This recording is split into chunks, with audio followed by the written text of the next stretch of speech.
one. Deep left field. That goes Upton. Back near the wall. It's out of here. Bartolo has done it. The impossible has happened. Shibbity-bum-bum-bow. 3,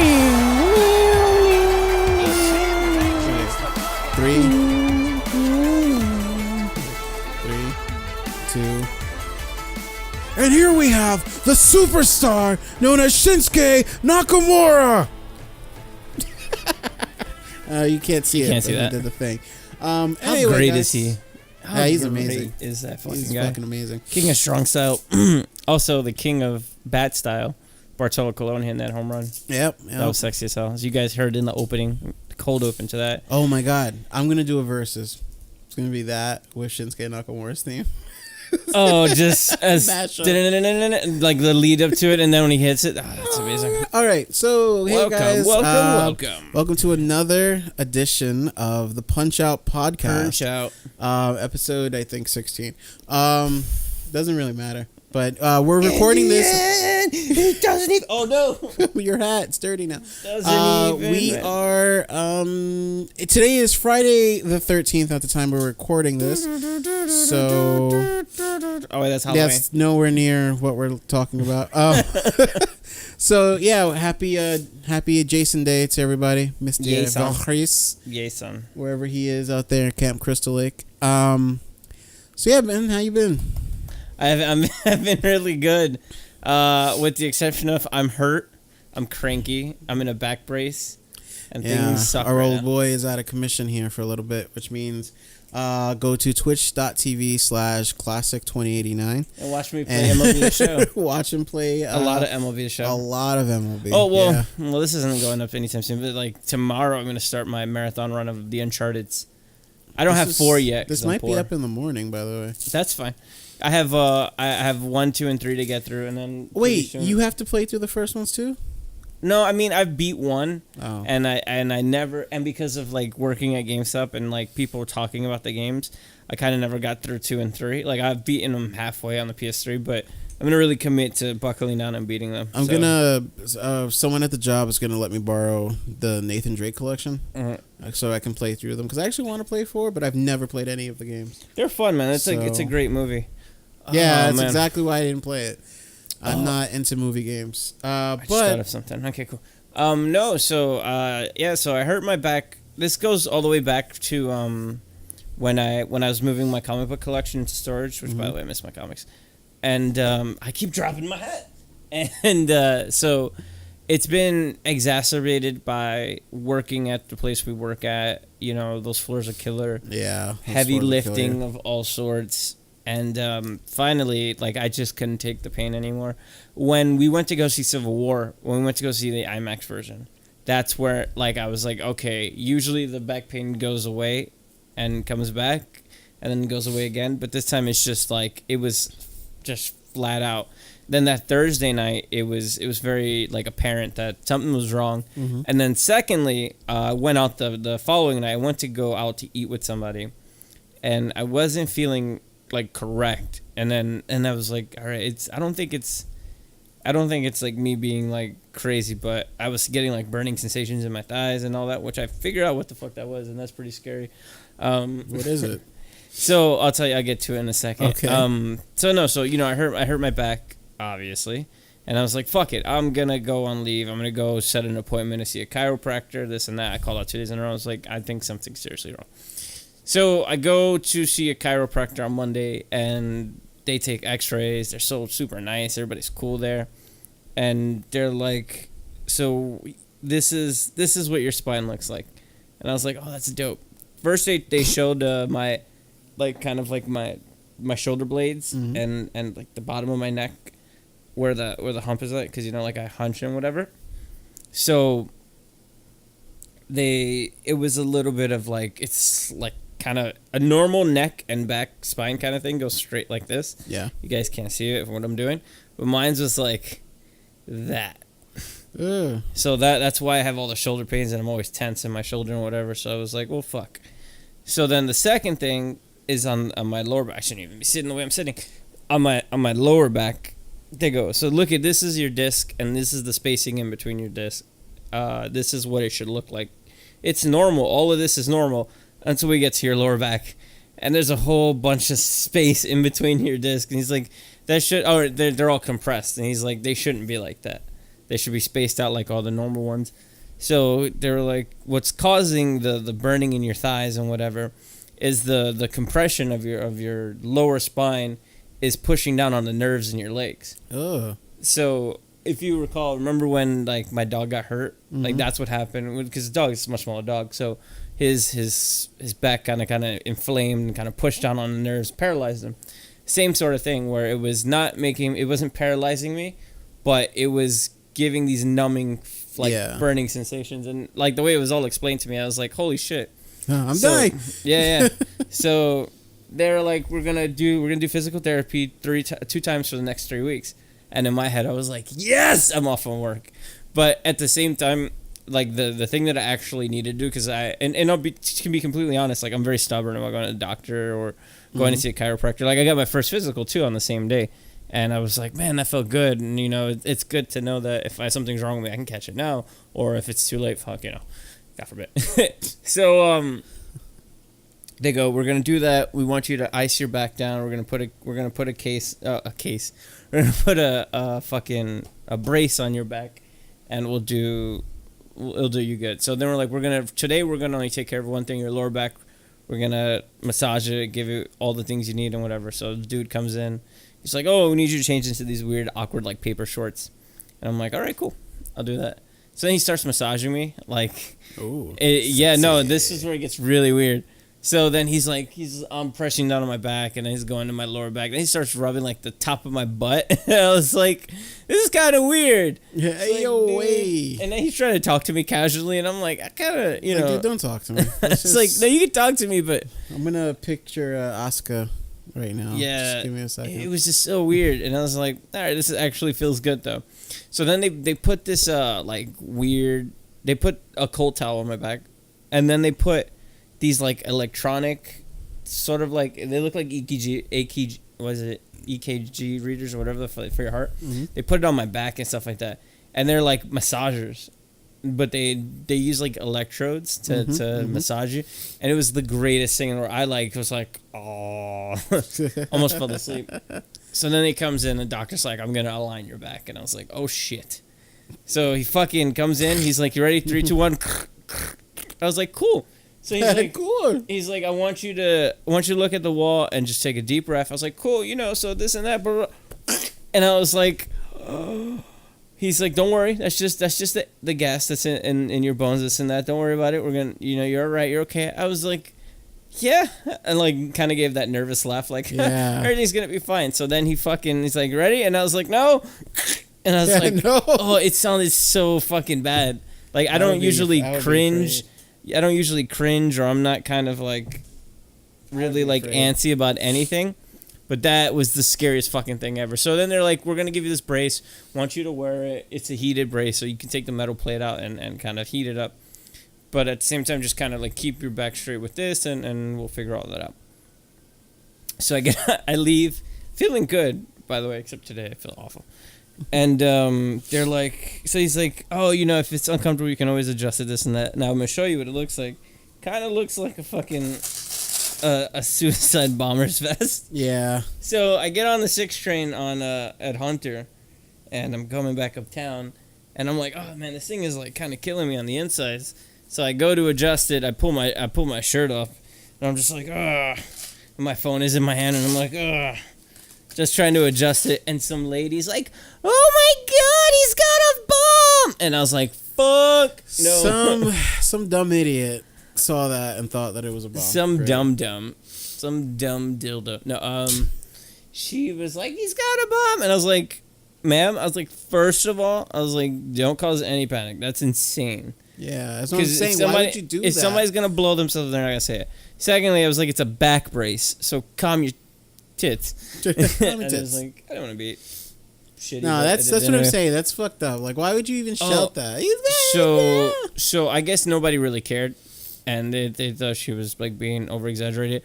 Some black guy though got up and he was like, "Yo, you stupid bitch! What the fuck you doing?" Yeah. And I was like, "Oh, she's okay." And then I ended up just getting off the train on 86th Like, you know Street what? and walked Forget out. it. and walked out. And I was like, "Fuck, I'm just gonna walk the rest of the way." But yeah, no. So since then, I've been fine. Like every so often, I went to go hang out because I've been home and away from people, and I was like, I need some kind of talk to people that's not Yoshi and Twitch. So I did that, but then at the end of the night, my back was just like, Yeah, go fudge yourself. All right, guys. Well, we're going to take a small little break. And when we get back, we're going to do the news to abuse. Oh, my God, it's back. All right, guys. See ya. Like stones, all that we fall. Apocalypse means to destroy this world. We live in a beautiful world. Let's go to war.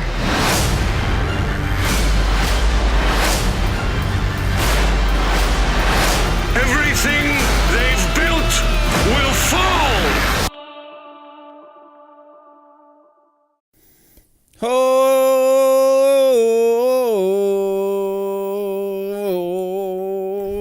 oh, I don't know what the fuck that was about, but All right. Well, we're I'm back, guys. appropriating. And we are back with the...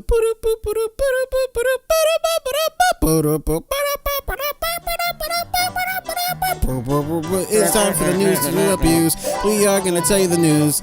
Brendan got some stuff to tell you. you fucked that up. Yeah, I was going to You say... fucked it up. Brendan's got some stuff to say, and then I didn't know what to do, and I messed up. Anyway, So we're gonna start off the way we left off the last fucking 17 episodes. hell yeah. Captain America: Civil War came in Yeah. as the #1 movie this weekend. That is good news for the world. Yes, and it finally topped. I was gonna lead off with the scariest thing was that it finally topped the #1 grossing movie of the year. Batman vs. Superman? No, Oh. it's a certain. Deadpool? Deadpool, which shockingly was the #1 movie of this year. Yeah. Just got It beat out a by lot of other Captain movies, America, too, yeah. just in general. That's pretty good. And well, it's too early to call to see what their second week's gonna do, but I don't expect it to be any less because there's been a lot of praise for the movie. So I'm just going through these notes that I have, and by notes I mean actual like websites because I was terrible at doing things. Anyway, no, to be 2 completely weeks. honest with you, it's the they added to Disney's kind of like monstrous total of #1 movies because that made over 300 million. Fucking Jungle Book made over god damn it million, and Star fucking Wars, Zootopia. Zootopia. No, I'm thinking about movies that just just this came out year? this Yeah. year. They beat the record for fastest company to $1 billion in a year, which was Universal last year with Fast 7 and Jurassic World and all that. So it took them, I think, like till July or August to reach that. They fucking reached that in May with these 2 movies. Wow. That's crazy. Yeah, no. So it beat oh, look at Stefan's getting a tissue. It destroyed a Batman. Well, actually, no. How much did Batman v Superman make that opening weekend? It didn't destroy it yet. It didn't destroy its opening weekend. Yeah, but then again, a lot of those sales came from opening weekend because everything else went down. Yeah. Fun little fact to do. Overall, I don't think... I think Captain America Civil War is going to outpace Batman vs. Superman dramatically. I read a really, really interesting article I saw an article that I said I would go back to later. I wish I knew who it was. I give it credit. But they said that the case for the Captain America trilogy being better than the Dark Knight trilogy. And I thought about that for a little bit. I was like, you can raise some points, but I don't. I Batman have to Begins agree is- with that. The Cap trilogy is better than the Dark Yeah, Knight. without a doubt. Hands down. I feel like Because as much as I didn't like the Dark Knight trilogy, I do give credit where credit is due. And I didn't feel that the third film lived up that movie to its was rushed. predecessors. I feel like it was rushed. So, Well, I can't really blame him because I don't think that story was the story that was supposed to be told in The Dark Knight Rises. And I always feel that. I feel that had Heath Ledger not died, we would have gotten this really great wrap up with Batman and Joker, in which I think that I can't believe I did it again. In which I think that Joker would have killed Batman or vice versa. well, that's the thing. That's why I'm saying I'm not like Too sold on it because I didn't like the first film. And I'm not saying I didn't like the first film. I was like, it's not Batman. I just mean I just mean I didn't like the first film. I didn't like the first act. I thought was very weak. The second act was okay, and the third act had some issues. The second movie, first act is amazing. That whole movie's so good. Second act amazing. Third act, Even more amazing. Come on, like you can't top that. And even if Heath Ledger is no longer a part of the scene, you know, you find a way. Like it's not like it's Batman. Like the source material, it's not too hard to grasp at. You know what I mean? Like you drop one thing, there's still a million other outlets that you have at your disposal. I feel though that like there was a story that like I hope 20 years from now Christopher Nolan's like on his deathbed and he's like, I feel like he's gonna live a lot longer than that. But I'm saying like there's an actual script for Dark Knight Rises where it's actually dreams can happen. Oh god, 2016 has been awful. But you know, like you get all these, you get another one of those. Oh, I'm sorry. You actually get. I just saw a tear come down Brendan's cheek. No, it was like I for some reason I'm not focused. You can get that like actual story or like do a novelization. Like this is what the Dark Knight Rises was supposed to be. Screw that shit. Anyway, we're gonna talk about more bad. But wait. But seriously though, Captain America 1 is still one of my favorite Marvel movies. I like such a good film. I love the period piece aspect of it. Fast forward to Winter Soldier. Winter Soldier is the action's just out off the charts. It's so good. And then you have this movie, Civil War, which doesn't even feel like a Captain America movie. It feels like an Avengers movie. This is where you put in the annotation for a review. Oh yeah, our review and discussion. You can you guys can check out our whole review there. I won't get into a huge discussion about it now, but yeah, you were. So no, I have to rescind something that I think I said on the Civil War thing about my rankings from Marvel movies.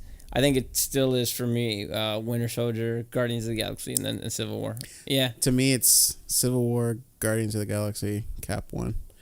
Yeah, no, I would rank them just like that. I didn't think Winter Soldier was all that great, but I mean, I still think it's a great movie. But like in terms of all the other movies around it, I don't think it holds up as well. The one constant in everybody's like top 5 is like Guardians. Yeah, of course. You can't topple that. I read some interview or like a list of like they ranked their Marvel movies and like Avengers was number 1 and Guardians was like 6 or 7. I was like, you sir are full of shit. You guys have no idea what you're talking about. And they had Age of Ultron I think like 3rd and I was like, I don't like Age of Ultron that much, but yeah, Age of Ultron wasn't terrible, but it wasn't good either. No. So speaking of terrible, it seems like you hear X-Men, that, Brandon? X-Men Apocalypse is getting the bad reviews from people. So, look, man, I was thinking about this a lot the other day. Just how, like, you take something with source material and you have 2 options. You have 3 options. Either you stay grounded, right? Or you use the source material as your platform to jump and you keep going. But if you jump too high, eventually you can't see the ground anymore. You can't see the source material. Or you can hit a ceiling. Or you can do what Marvel does, which are the bunny hops. You know what I mean? Like you just kind of take little short jumps. So you stay grounded in the source material, but you innovate. Grounded in the source material, innovate. Well, I don't necessarily think that because a lot of the times, and they do something different. Where even with Civil War, they did something different. They kept the same idea, but they did something but here's the entirely thing: different. like you still have Tony Stark is Tony Stark. You still have Steve Rogers as Steve Rogers. Yes, they're doing something different, but you still have like the base character that you're not going to really stray too far from. Unlike fucking Mystique, they look up to you. Like who the fuck? But remember, that's from one story. That's from like one story. Somebody's essentially so. Bryan Singer had the first things where he made Mystique bad, whatever, blah, blah, blah. Fuck you, Bryan Singer. And no, Bryan Singer made 1 and 2, which we like. Then Brett Ratner happened. And then temporarily happened. And then they brought Matthew Vaughn, who made a good movie in First Class, which I fucking love. And then Days of Futures Past was like, I like this. This was good. This was okay. I don't think I need another one of this. And then it was like Apocalypse, and I was like, yeah. We also have to remember Bryan Singer is also responsible for X-Men Origins, or Wolverine Origins. Sorry. He was Anyway. a producer on that. That's fine. But remember, at that point, he already had his falling out with Fox and over Superman and stuff like that. So, I don't know, man. Like, I just I'm feel like fine they with could it. be better. I just feel like they could be a lot better, and they're just kind of like skirting around. they did the X-Men 3 thing all over again. Now with the First Class trilogy, they did part 3 all over again. We're gonna give you a famous story. I mean, it's not even a fucking famous story. It's just a. It's a really big fan favorite character. Like, Yeah. it's Apocalypse, and And everyone knows fan Apocalypse service. for his horsemen and his big thingy, his big dealie in the '90s cartoon, especially. Yeah, but I'm saying it's fan service. Yeah. and they're doing the unfortunate fan service thing again, where it's like, we're gonna throw in as much X-Men as we can in this movie, and it's like, you don't need that. Haven't by now you've learned that less is more. Mm-hmm. Like, don't give us, here's the 4 Horsemen of the Apocalypse, and here's Xavier's team, and here's this Wolverine character that we're gonna tease you with. The Weapon X Wolverine. Which is like, why are you trying to jam so much into one movie? It's not gonna be good. Like, Days of Futures Past, I give them credit. It was the same characters that, they gave you the old X-Men team and the new X-Men team, which was like fine. But by addition, they also had subtraction. A lot of people that were in First Class didn't make it a part 2. So, I'll or take they that. were just like quick And- throwaways. And then even throw in characters like Quicksilver. Quicksilver's scene was one of the best scenes in that whole movie. It's one of the best scenes in most comic book movies, to be honest. It's a good scene. Which is, I'm pretty sad that they're like, they keep showing like all the Quicksilver scenes. I'm like, stop it, guys. We get it. We get knew it. he was the best part of the last movie. You don't need to keep reminding us this. He also got beat up by Emma Roberts, which is another funny story, but that's neither here nor there. I don't know, man. Like, as much as I dislike X3, right? And I'm like, hey, as long as it's not as bad as X3, I can't complain. You know what I mean? What was the bad thing? Yeah. I don't know, man. Like, I want greatness. I know it sounds horrible to ask, but like, I want X-Men to be a little better than that. Like, I don't know. I mean, maybe, you know what it is? I think maybe I'm too stuck in that like '90s mentality of X-Men when like X-Men were at their X-Men height. weren't even that good in the 90s. I'm going to be No, I'm not completely talking about honest the with this. comic either. I'm talking about the cartoon. Like, that Yeah, cartoon was but- so good. But I'm going to be honest about that too, where it's just like, you can't, and I think it's the same kind of thing that a lot of comic book fans fall into. You kind of get this idea in your head of what you want this to be. Well, And- that's the thing. I'm not saying like it has to be exact. But like the 90s cartoon took the X-Men and was like, all right, how do we bring it into the cartoon atmosphere? And how do we represent it in this way? But And it's because, I think they did a good job with that. yeah, but you're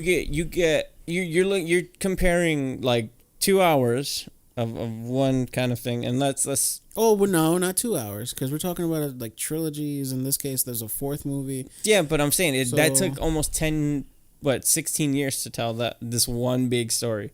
It's taken them almost 16 years to do that. Whereas like the X-Men cartoon, you had story arcs. You can play around with more than half an hour or 2 hours. They did the same thing with the Marvel Cinematic Universe. But there's less characters to deal with than. There's more characters to deal with. But I'm saying that where they're doing it with the. I mean, what is it exactly do you want though? Because I mean, at that point, the same thing that I'm complaining about, where it's like there's so many characters in it that don't need to be in there. That's why you know what I want? I want them to focus on the core of what X-Men is. So like, part of what made X-Men like great to me, or not great, god damn it. Part of what made X-Men kind of fun to me is the team. Like, it's not the individual character. It's not look how cool Mystique is, or no, look how cool Wolverine is.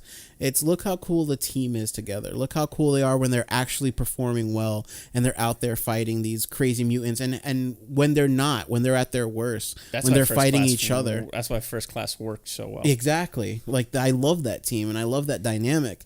And now it's starting to kind of stray into this like Age of Apocalypse to me was just like a jerk off fest. Like, not Age of Apocalypse, sorry, Days of Future Past. It was like, look how cool fucking Wolverine is. He's back. You see it?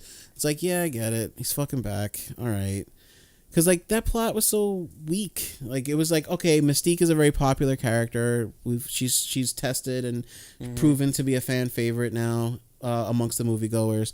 So let's have the story hinge on Mystique. Okay. You know what I mean? Like, let's find a way to get Professor X and Magneto into the story. I don't think it's more of a Mystique thing, or more or less of, like, we got Jennifer Lawrence. We had her contracted for X amount of movies. Yeah. Like, so we got her right before she blew up. And yeah, it's but just they like, could still use her in a more appropriate fashion. That's less like, oh, look at you. Now you're the team leader. It's like... They hinted at that like in Days of Futures Past, and I don't know exactly what the fuck happened, where it's like, you can't trust this bitch because she's betraying. And I wonder what they're going to explain about this whole Mystique thing, and kind of like, that's your mom, dog. I don't think they're going to do the mom thing. I really don't think they're going to do it. Oh, I already know. It's not like fucking X-Men 2 where it's like, oh, you know, we were all different, and then she transforms into Kurt Wagner. Oh, you're all different. Shut the fuck up. Anywho, what's the next bit of news we got, my friend? ABC fucking canceling everything in their mother. Goddamn show. They fucking canceled Galliant. They canceled Agent Carter. Gallivant was it. Yeah, it was okay. They canceled Agent Carter, which made me a little sad bit sad. news. That's Which fine. they kind of hinted to in even Civil the War Mockingbird anyway. show that didn't even take off. They killed it even before Oh it yeah, could leave the before they could helicarrier. even do it, they were like, nope. Nope. They figured they look, Agents of S.H.I.E.L.D. Or look, in all honesty, I think network television is gonna. Oh shit! It's time for food. Guess what, guys? We'll be back. I can hold on. You can riff. No. That's fine. I don't. Are we gonna leave all this in? No. Go ahead. I'll wait here. Don't worry about it. Yeah, this is crooked. This is not straight. It's bugging me. Yeah, I gotta fix that. Laser line later. Laser line.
You know what? I'm sorry. I'm gonna just tell you what I'm laughing about quickly.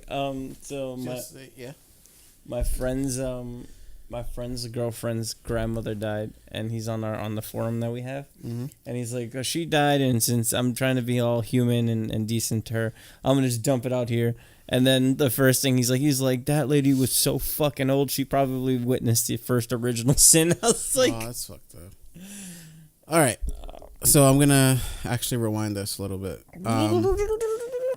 So the problem with network television. That's no. I was gonna provide even further than that. So what's our next bit of news? Wow, you're scrapping all of that. So our next bit of news is the cancellations of many television shows. Yeah, we lost a lot of them. Goodbye. It's just been the major ones being Sleepaway Camp. Sleepaway Camp. The Muppets. Manos, Hands of War. No, so the Muppets is probably the saddest one for me. Gallivant, Castle, all gone. But yeah, the Muppets. Castle, Muppets, and Agent Carter, and the S.H.I.E.L.D. spinoff show that nobody cared about. Sorry, it's Marvel's most Anyway, wanted. so the get so offended. So for me, I feel that network television has to go a different way about ratings now. You can't rely on the Nielsen boxes and the people that sit down and watch TV live with the advent of The DVRs, Oh. Hulu, watching things from your Fox on-demand services and whatever. Like, for instance, I'm watching I don't even do cable no more. Like, I was like, I don't need this cable box anymore. Take it out. I'm watching Game of Thrones now legally on HBO Now. All my HBO shows on HBO Now. I watch all the network shows on Hulu. I'm using Jimmy's dad's Optimum to watch like Raw when it's live on USA Network. Or anything I need to watch on television, like when Preacher starts. That's how I'm going to watch it. I'm going to watch it on the app, watch it on demand. And even if I didn't have that, like I wouldn't mind buying a season pass for a show that I like. I can own the show so I can go back to watch it. Or like what I'm going to do essentially and watch Better Call Saul on Netflix. Mm-hmm. So I feel that there's a different way of going about canceling shows. Now, in terms of the Muppets, where I feel very strongly about, you had this serious tone to the Muppets in the first couple of weeks.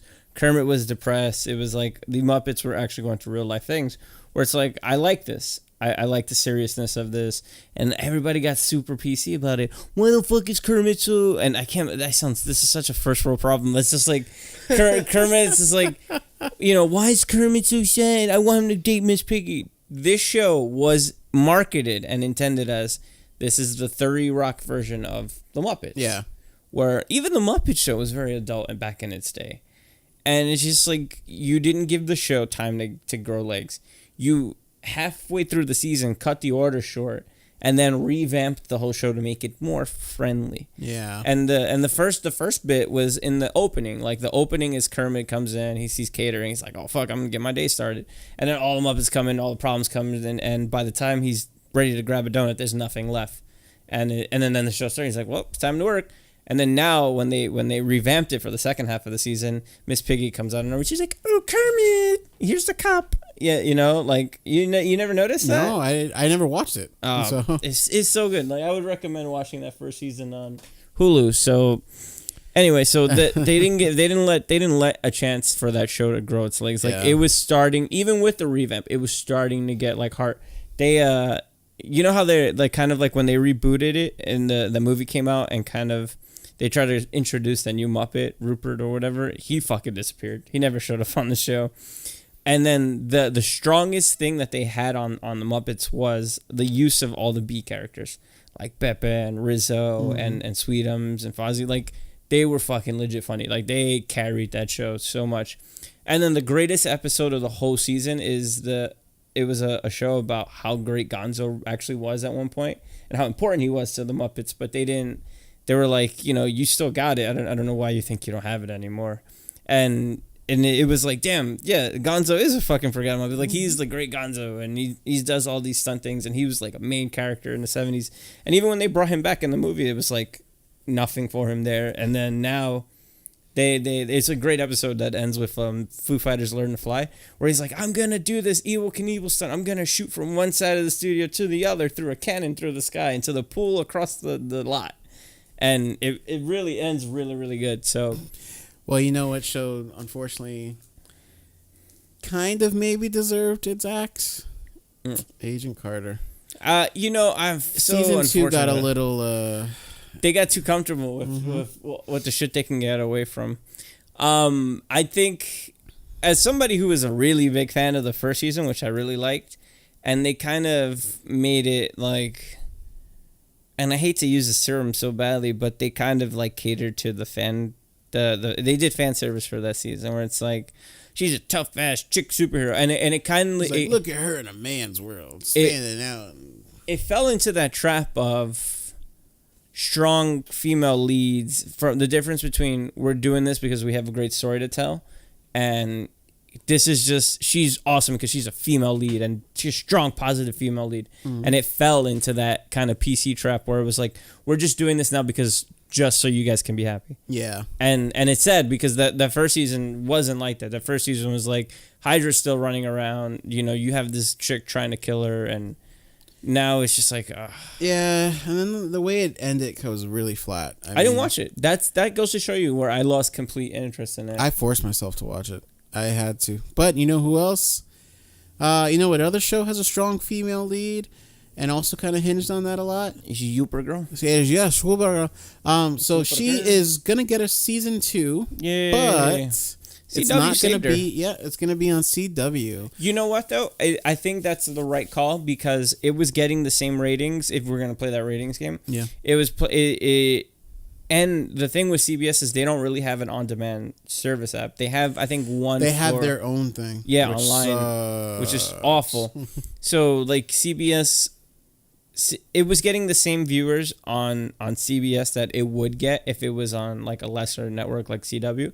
But the thing with CW is that I think a lot more young people watch it because they're watching Vampire Diaries and they're watching that, and plus it gives them it allows them to put it on Hulu. Yeah. So that people can watch it on Hulu and kind of be like, oh shit, I'm gonna tune into this or watch it. And kind of like more young people do watch that than let's say CBS. That if you're not watching like the comedy lineup with Two Broke Girls and Well, that's something that Big Bang Theory and all that stuff, then you're not. That's something that like CW has hinged its success on is being able to distribute to other platforms like Hulu and Netflix.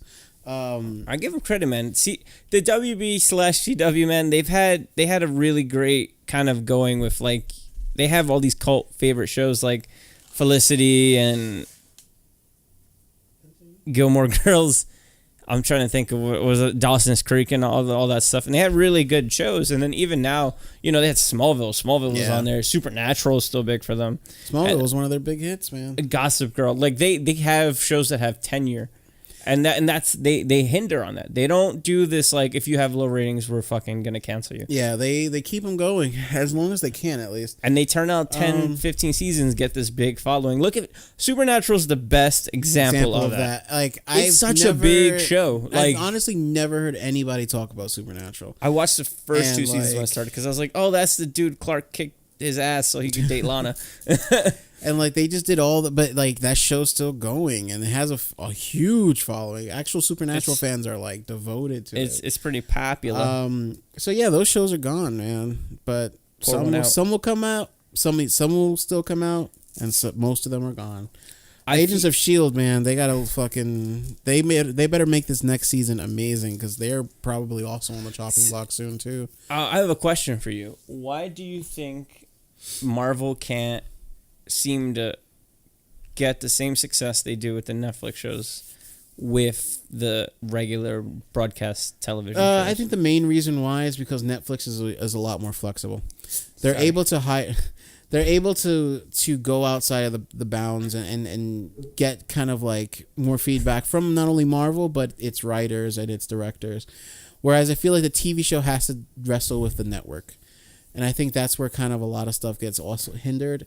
But another issue, especially with Agents of S.H.I.E.L.D., which kind of stinks, is that Agents of S.H.I.E.L.D. did not start off... It stinks. Yeah, it stinks. It did not start off with the best groundwork. It really did start off as a tie-in to the movies. And I think they were like, yeah, we could totally do this. We could totally make a tie-in to the movies. And then they realized, wait a minute, there's a lot of time between the movies.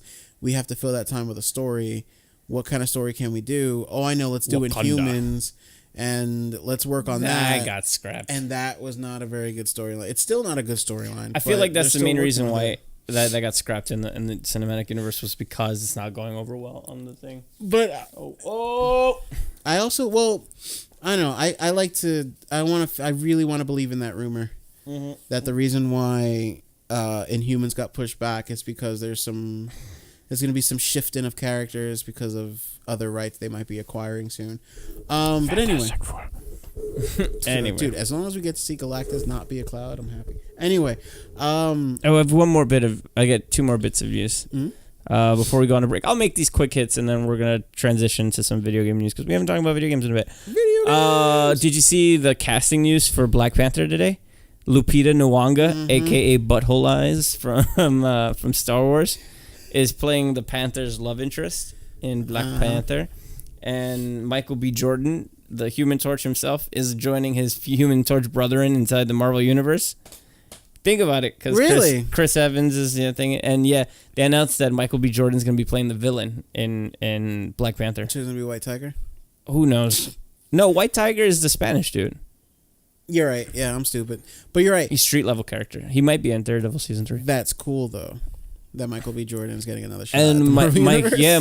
Michael B. Jordan. If you know anything about Michael B. Jordan, he's worked with Coogan before. Mm-hmm. He worked with him in Fruitvale Station and then in Creed. That's cool. I'm glad he's coming back. Mm-hmm. All right. What's your second bit? You said you had one. Yeah, two. I feel like that was it. Oh, Yeah. was all in one. That was all in one. I got it all out. All right. So. Oh yeah, did you see Baron Zemo's costume in the art book in the Captain America storyboard No, shut art up, books? shut up. Yeah, I wanna see they it. originally That's had so him in the cool. costume. Yeah, it's pretty dope. He's got Wait, fucking. actually, I want to get this reaction on recording. Give me one second. No reactions. No reactions of recording the fat man. Yeah, no, you're not. Everybody look and laugh at No, the I'm fat talking man. about on named an Stefan. audio. In audio. Oh. Relax. I'm not gonna record you. Oh my god, that would have been fucking cool as shit. Oh my god, that would have been so dope. I feel like that's how he's gonna come back if they bring Oh him my back. god, he could have had the ski mask and the jacket and the Yes. ski. See, that's a good thing. with Oh Marvel damn, doing that would is have good, fucking but- cool. And you know what though? It's okay. They still use the character well. All right, guys. We love you. We're gonna take a quick break We love you. we're hungry. And when we get back, we'll talk about some video game news. There's a lot of news that came out recently, and Pussy. very much. So. What? Nothing. All right, guys. Shrek is love. Go to sleep. I'm crying now, and my face hurts. I lay in bed, and it's really cold. A warmth is moving towards me. I feel something touch me. It's Shrek. I'm so happy. He whispers in my ear, "This is my swamp." He grabs me with his powerful ogre hands and puts me on my hands and knees. I'm ready. I spread my ass cheeks for Shrek. He penetrates my... And we're back. Yeah. Hello, everybody. Hey, welcome back. We ate And some food. I lost all my energy by eating food, which is the Video- opposite of what I've food's got supposed energy to do. actually. Video game news. So we got some video game news. So a lot of shit happened. First of all, you Lot of excited cool about new stuff. Call of Duty in space? So yes, we have Call of Duty Infinite Warfare, which released its trailer. They released the trailer, and it has now, I think, the number 3 most dislikes on YouTube After ever. Ghostbusters. Which is a lot. So what started out as a troll, it actually, pander. Excuse me for a second. But did you see the pandering move that they did? yeah, no, what? What are we So, talking you know what song they use in the trailer, right? Yeah, fucking Space Odyssey. But here's the thing. What started out, Pandering. it actually started out as a troll. It started out as like, oh, it's another Call of Duty game. Let's shit all over it. Could you please not put your mouth on the mic? It fucks with the levels. So anyway, it started out as a troll where people were just like kind of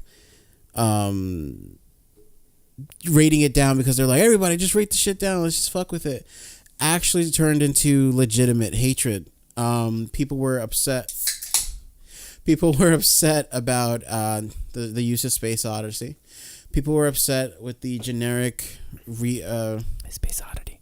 Space Oddity. Yeah, Odyssey. Ugh, tired. Space Oddity. They were tired of the generic same old gameplay, the gruff rough guy. No lie, it really looked like if I was watching it, like the Advanced Warfighter trailer. And on top of that, people are upset because they're also following the trend of like the successful shooters like Destiny, all these space shooters and Halo, by having them now running around on other planets and on space stations, which is, I think, a lot of people kind of don't play Destiny and Halo for that reason. They don't want to be in those worlds. They want to play more, grounded in reality games, and that's not what Infinite Warfare seems to be about. Hey, Call of Duty players, how does it feel like after all those years of trashing Halo, you guys are now Halo? I know you're Halo now, but in the complete reverse turnaround, we have Battlefield 1. That trailer released, and now it's, I think, number 2 or 3 most top-rated video of all time on YouTube. And what did they do? They not only went back to their roots, going back to World War One, because Did they use during a special song for that trailer? they did, One Nation, 7 Nation Army, but Oh, they yeah, did that's right. like a pretty cool version of it that blends it with the typical Battlefield, like boom, boom, boom, boom, boom, boom. But But what's- that can go with that, and that's not Yeah, the it first game works to well. use that song. So like, I don't really. And say on top of that, so as you guys may or may not know, because I know a lot of people really didn't get into the Battlefield franchise because it was predominantly a PC gamers kind of thing. But it did start out with 1942. Yeah, It started I out with played 1942. being set in World War I and II, and a lot of different campaigns that took place during that time, and that's really where it got its start. Call of Duty also got its start in World War II, but Battlefield at the time was known for its multiplayer. There's a lot of untapped stories too that you can deal with World War One. I'm not gonna get into that. I'm not gonna give you a boring history lesson, but but they moved on from it, and as Call of Duty moved on to modern warfare, so did Take a step Battlefield. But Battlefield's gonna take a step back to where it started, and not only is it gonna take a step back, but it's okay. Let me explain one thing real quick. The reason why we got into modern warfare was because a lot of shooters followed suit and started following that World War II trend, and it got to the point where every shooter was a World War II. Oversaturation of So that's why we moved on. Now But there's an it's- oversaturation of modern warfare. So now it's time but they've decided to take it back and do a twist on it. So it's an actual alternate World War One.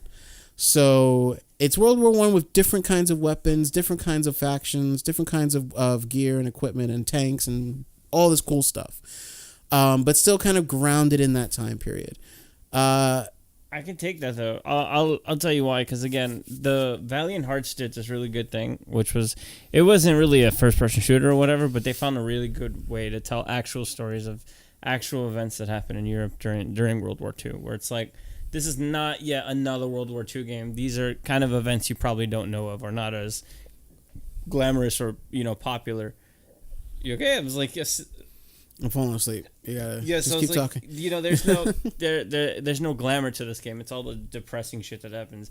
And if you know history, World War I was very responsible for everything that happened in World War II. So like there is a great sense of like, here are the rises of powers and here's some touchy subjects that you wouldn't see in games. Like I don't mind seeing that, as opposed to fucking Call of Duty where it's just like, oh, it's another circle jerk yet again of like, oh, this is we're gonna pander to you, and even the pandering with the you can get Modern Warfare for everybody's favorite Call of Duty, but you have to buy the collector's edition. I was like, you stupid.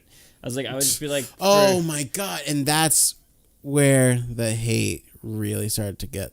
yeah, I like, said I would really have been bad. like, you want to buy Call of Duty, $15 here. You can, it's $20, but if you buy Advanced Warfare, you get it for $15.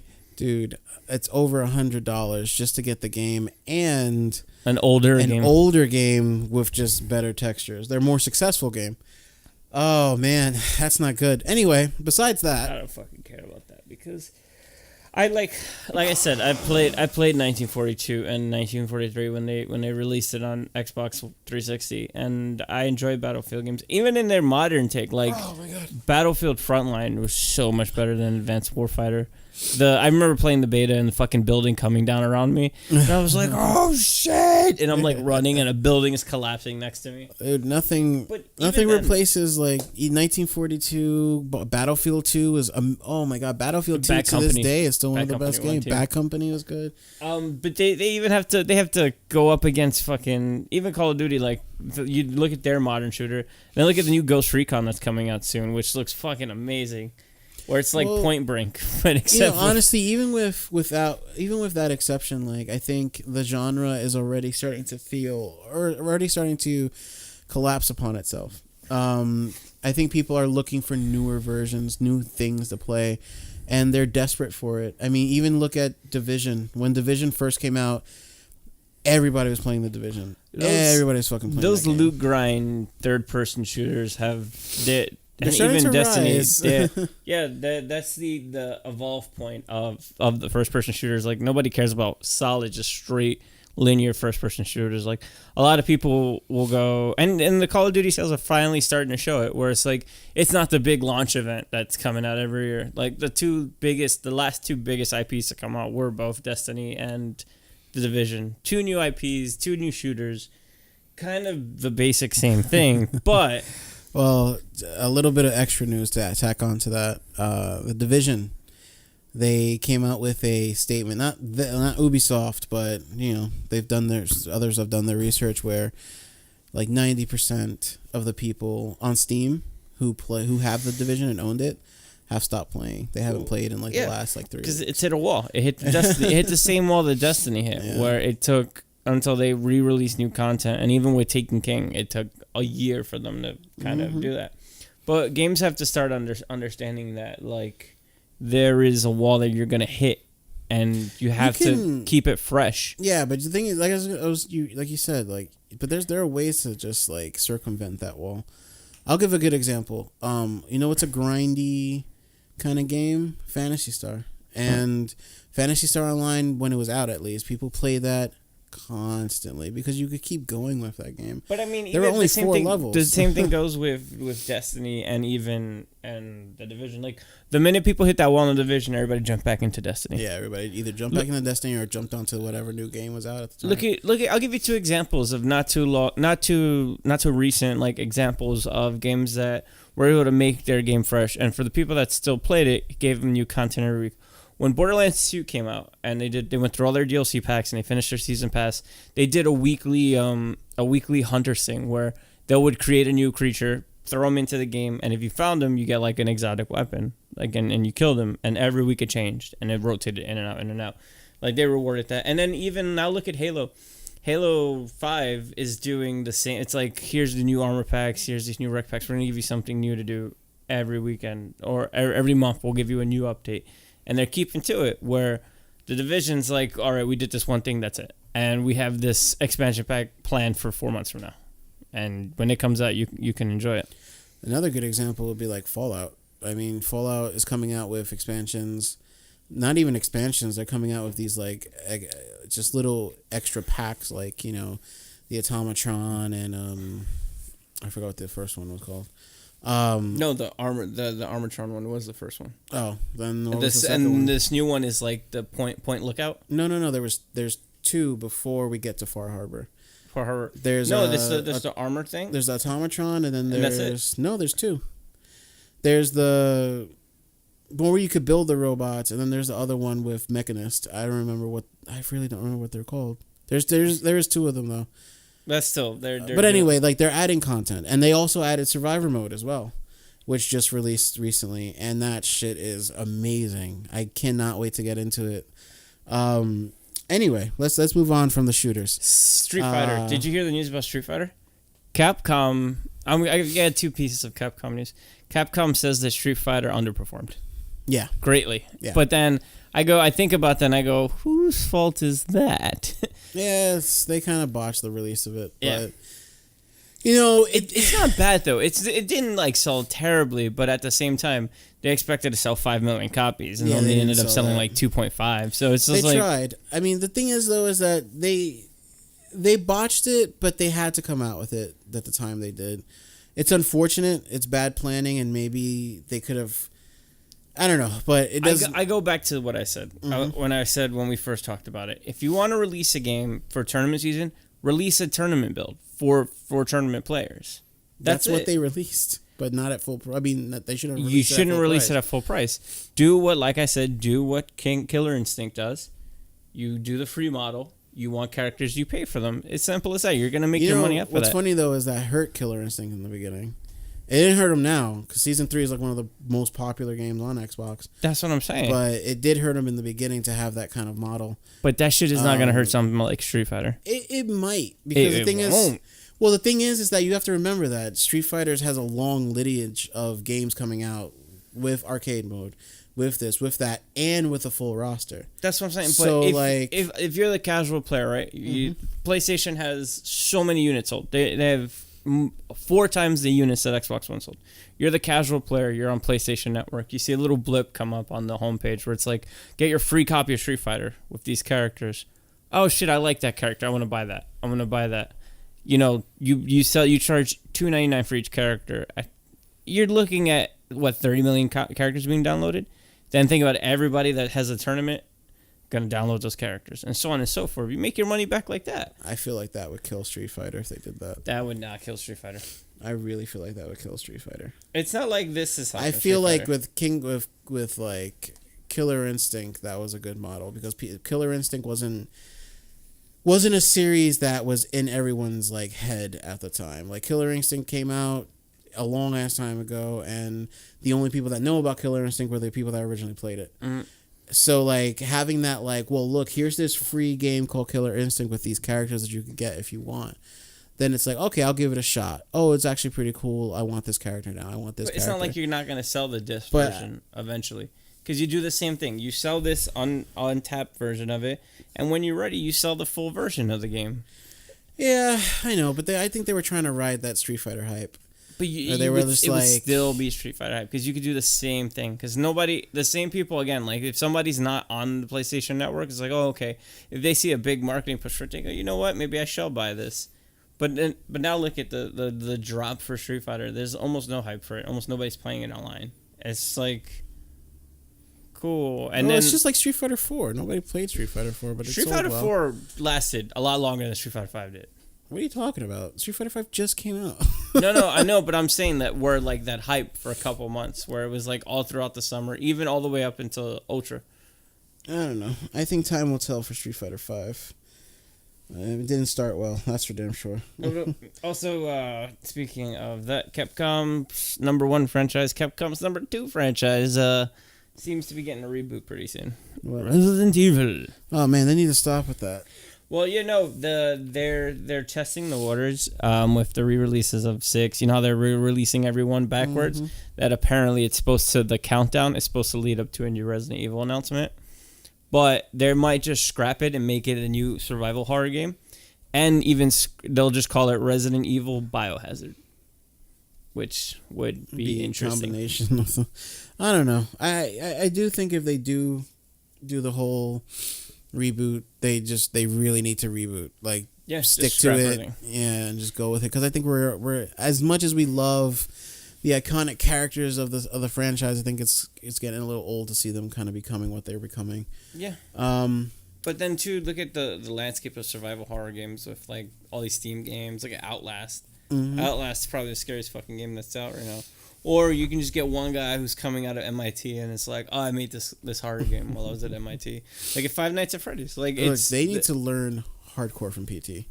Like they really need to learn from PT. Yeah, but that's like that's like 3 visionary minds to kind of like. But even so, like, and they have to understand how the horror genre has evolved, and especially like PT is like the perfect example of how the horror genre has evolved and how it can be used and utilized on a higher budget with a higher mind. 2 minds in that game. Kojima, who's the creator of fucked up shit, and Guillermo del Toro, who's the extreme father of creating fucked up shit. So, yeah, but that's, I mean, still, I mean, they really need to refocus and think about what they're doing. Speaking of Kojima. What about Kojima? I spaced out. He gave us an update that his new game is going to be announced. Real soon at E3. Hope you like. Yes. Yeah, man. Who knows? I'm excited for it. I'm excited to see what he's going to do. E3 is going to be a crazy fucking E3 this year. Hopefully. We're going to get more information on the PlayStation. What is it? Neo. And Xbox. Xbox. 1.5. And we also have to worry about HoloLens because we haven't heard much about it. I don't even think about it. And I guess the last bit of video game news that I can think of off the top of my head, Pokemon.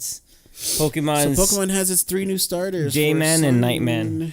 Dayman. But yeah, so we have Rowlet, who's the grass starter, and it's a grass flying starter. And whoa, that's right. That's awesome. It's an alliteration of himself. And then we have Litten. It's lit. Which is going to be the Fire Cat. He looks like it's the cat version of Houndour. You think it's going to be a dark fire Pokemon? Yeah. Ooh. Look at it. It's essentially the Houndour except the cat version of it. Yeah. I had Houndour on my team. Fucking guy. Anyway, and then we have everyone's least favorite of them all. Was it Piplio? Yeah. And it's Goofy. He looks like Goofy. He looks terrible. He looks derp. He looks like he has Robert Downey. So the internet has accepted Rowlett. They have accepted Litton. They love them. And then fucking this guy came in and they just like, yeah. With the blue talk and everybody giving him the finger.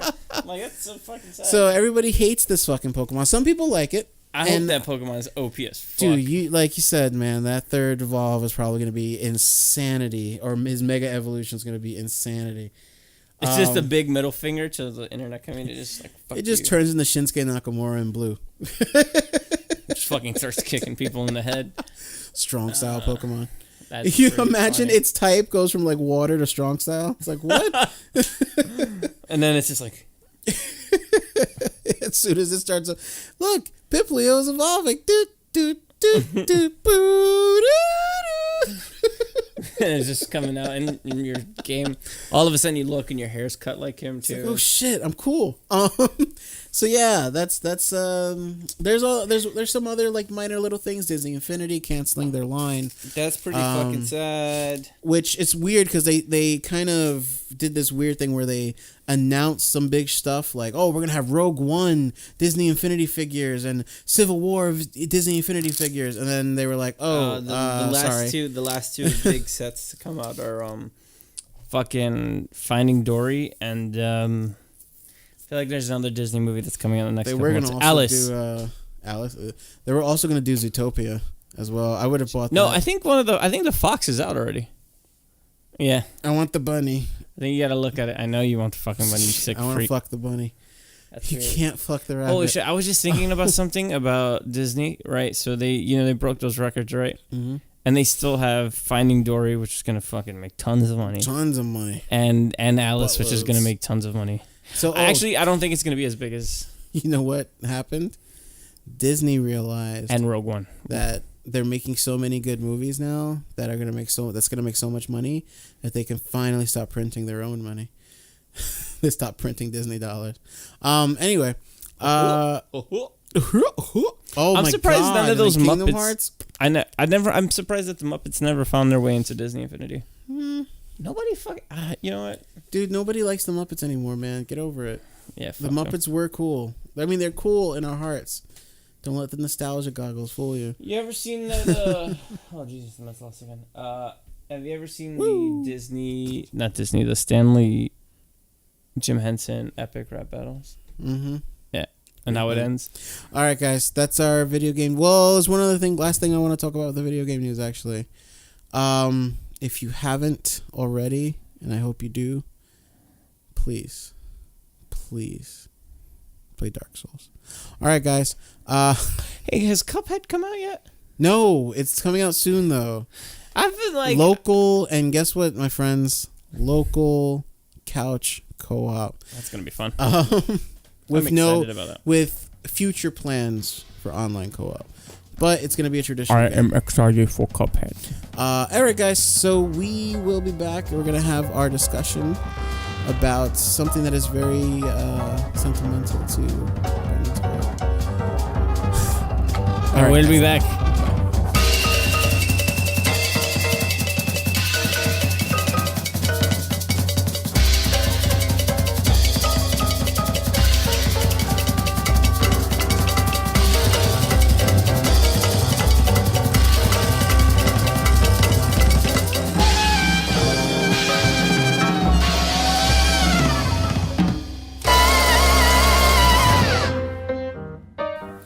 All right, guys. We're back, and we have a one little last bit of stuff. Discussion of the show. So, I want to see topic of the week, but that's taken.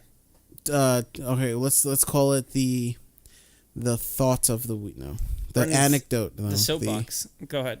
Bren's soapbox. Yes. So what's your soapbox? What's going on in your world? Free Comic Book Day. So I have a lot of questions about Free Comic Book Day. Go ahead. Let's start. It seems like Free Comic start Book off Day with is that. every day. Like every month there's a Free Comic Book Day. Is that true, or is it just no, like it's once just a year? that first Saturday in May.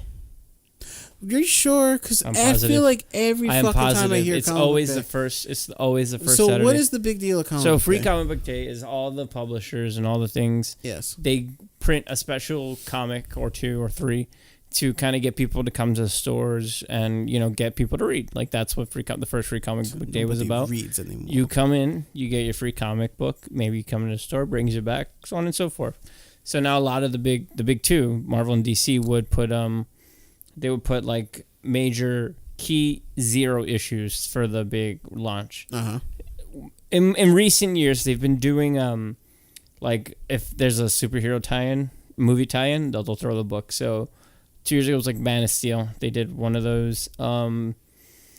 Last year they did, I want to say it was Siege. No, not Siege. That was like months ago. That was like years ago.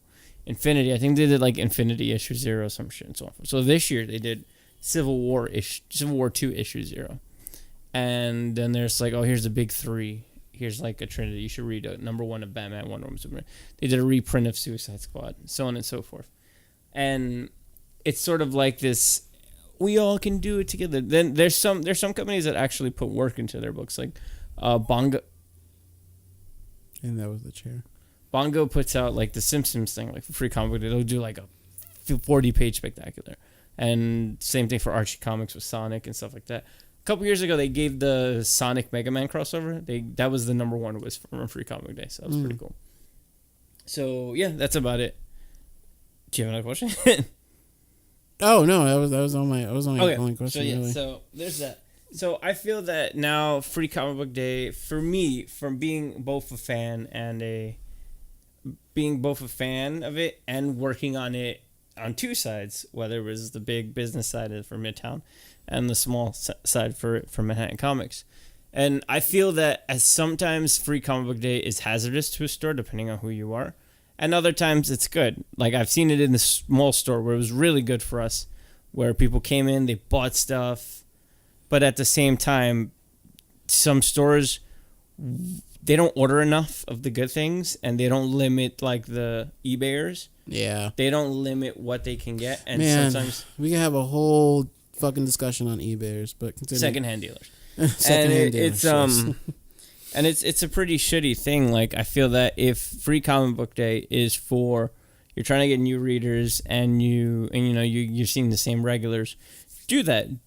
Tell your subscribers that come to your store every Wednesday what free comic books you need. I'll put them on the side for you. I already know you're coming in. Like, you'll come in. If you have the time, you'll come in and spend the extra money. If not, I know what to put, so I can order enough for Free Comic Day people, and I have a whole new stack for people that have never been in my store. Now, at the same time, a lot of stores don't know how to handle a lot of that traffic that comes in, and they're very rude to the people. They always catch the attitude when somebody's like, "Oh, can I take one of the books on the wall for free?" Because they don't know. You didn't explain to them anything. It's this and this and this. So I feel like there should be a better system in place in terms of how, we distribute these free comic book days. I see in a lot of stores in like the Midwest that are not New York City, they do events, they do like parties and stuff like that, and that's fine, that's fun. But at the same time, there are a lot of small stores that do it, and they're like Diamond's like forcing them to participate in it, and they get no traffic. And you still have to pay for those books. Those books are not free. Yeah. They're like 15, 20 cents each, and you're ordering 200 of them, it's going to cost you a pretty penny. So my thing is, I feel that, I don't know if we should do away with Free Comic Book Day. I think we should. I think we should do away with Free Comic Book Day. It's just a matter of trying to replace it and what I would replace it with. Sort of like... So do you think that the goal of Free Comic Book Day is being achieved? No, not at all. I think a lot of the times, I think instead of doing one day, maybe you should do sort of like an event or each company should do something different for the stores. Like, you know how they do give out previews of books through here? Well, certain shops should do like, okay, here's a preview of this. Like, let's say Avengers is coming out. You do an Avenger week at the store where the big company sends out different things to all these stores, like, hey, here's supplies for, you can have an Avenger theme party, or kind of like a DC theme party, or Walking Dead. Look, images like, here, we're gonna send you all this stuff. You can do it. Or AMC does it, partners up with comic book stores. It's like, you want to participate, you pay this much for it, and we give you all the supplies, and you can have that. Instead of just having one day where everybody's cramming into everything, you run out of things. There are times where you'll come in later in the day, like, you have any more free books? Nope, they'll leave. Yeah, I've already had that happen to me a few times. And that defeats the purpose. Like that too. That's like, you know, if you're calling it free comic book day and running out of books by 10 a.m. or 12 p.m., like, what's the point? You know, that's the. You know, it's funny. Again, I'm not gonna derail from the topic or anything. But I feel like that's kind of that's a complaint with a lot of things, man. Where it's just like, it's this event that should be really cool and really awesome for people to be able to partake in, but there's so little planning or anticipation that goes into it, and you get there at like, you know, 2 or 3 hours after a store opens and it's too late. It's all gone. I was gonna say, but with comic book day,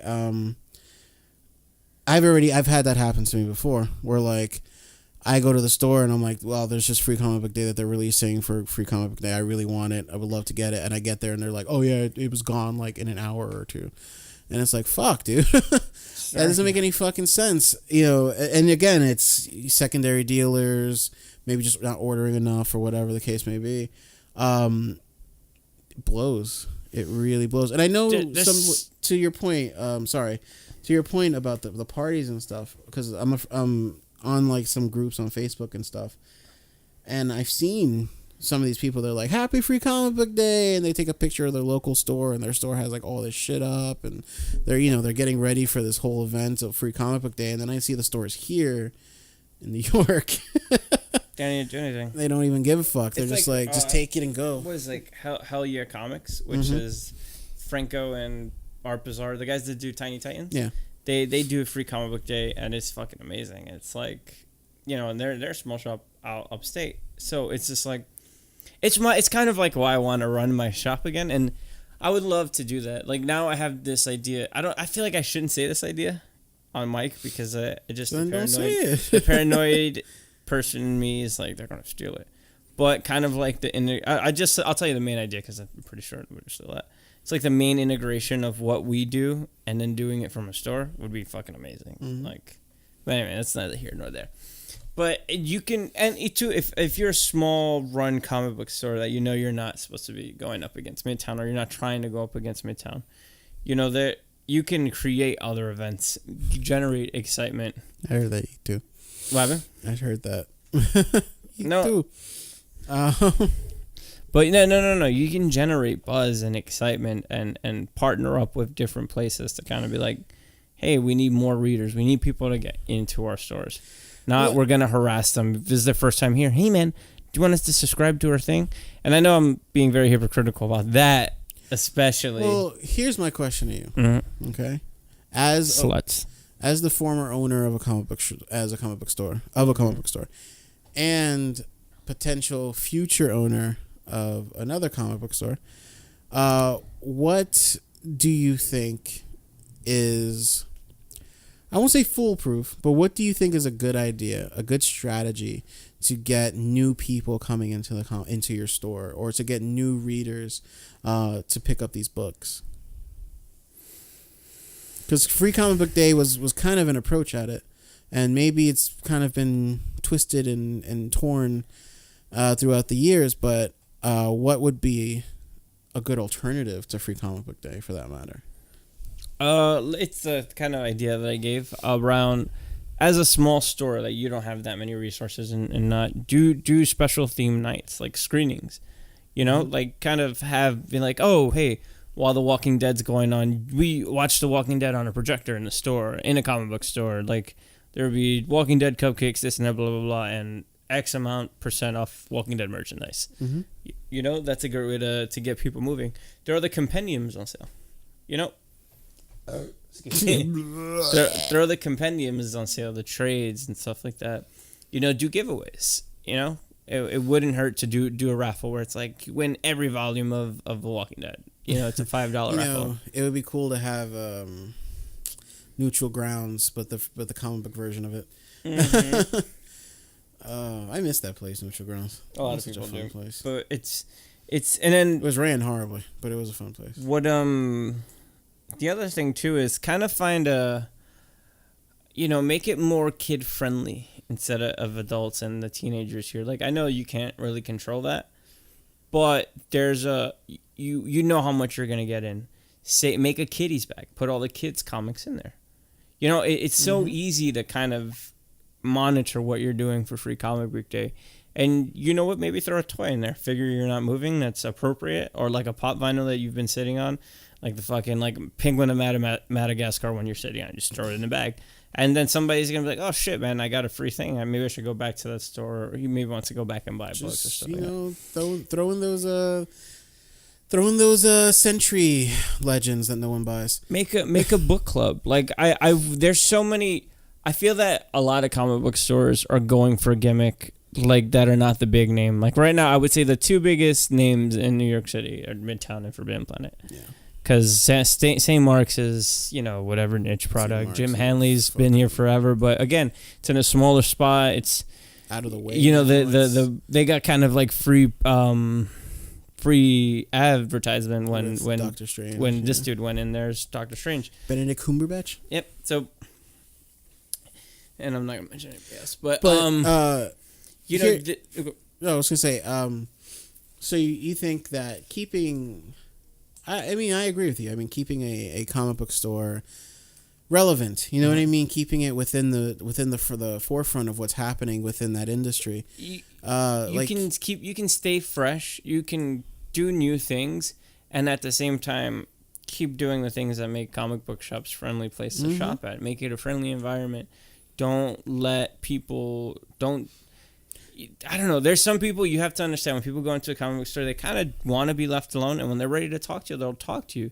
Whether, you know, even when you're at the register and you have to talk to somebody, like, oh man, this is good. You know, I enjoyed this story. Or if you like this, maybe next time you should pick up this and this. There are times where it's like, even if somebody comes in once and it's like, oh, hey, I was just checking this out. Do you guys have this? No. Don't harper on them, because if you fucking bother them and you can become real pushy, I'm gonna be like, I'm not coming back here. Like, chill out, dude.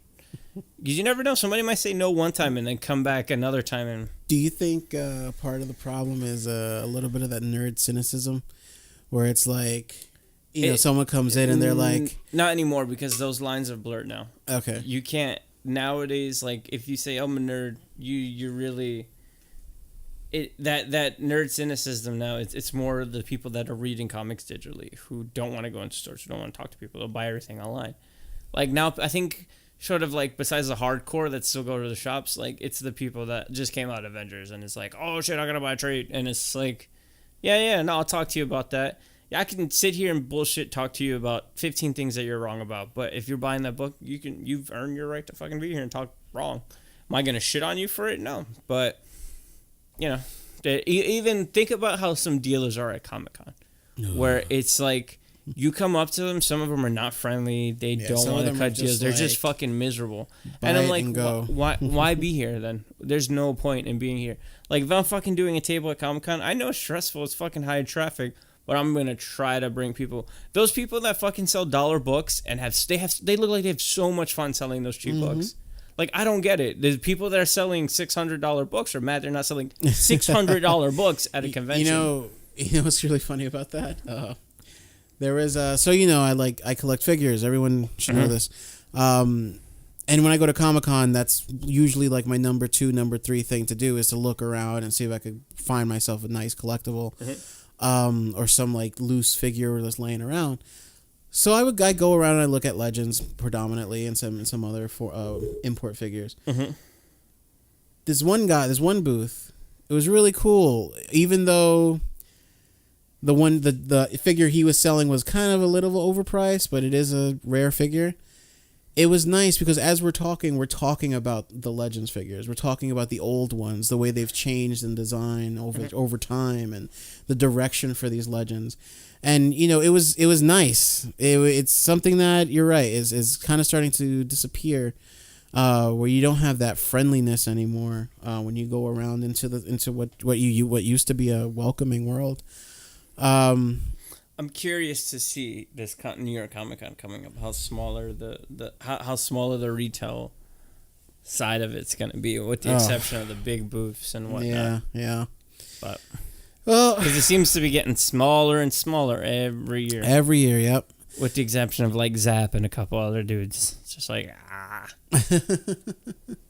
The wall, the I guy really that has hope we the don't wall lose of pop them. vinyls will fucking make a killing, but. Yeah, I hope we don't lose those. But even then, I really like, don't. look at that. Like, look at some of the guys that evolved. Like, they still have their dollar tables, but they still have the fucking walls full of pop vinyls. They have to have something that's gonna grab people.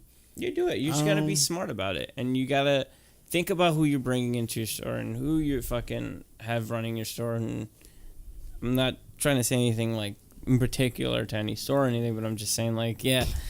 It's just that you have to be better about running your stores and being very more inclusive to people because times are changing.